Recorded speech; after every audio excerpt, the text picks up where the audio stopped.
अंगं हरेः पुलकभूषणमाश्रयन्ति भृङ्गाङ्गनेव मुकुलाभरणं तमालम्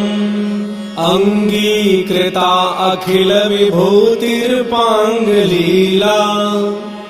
माङ्गल्यदास्तु मम मङ्गलदेवतायाः मुग्धा मुहुर्विदधति वदने मुरारेः प्रेमत्रपा प्रणिहितानि गतागतानि मालादृशोर्मधुकरीव महोत्पलेया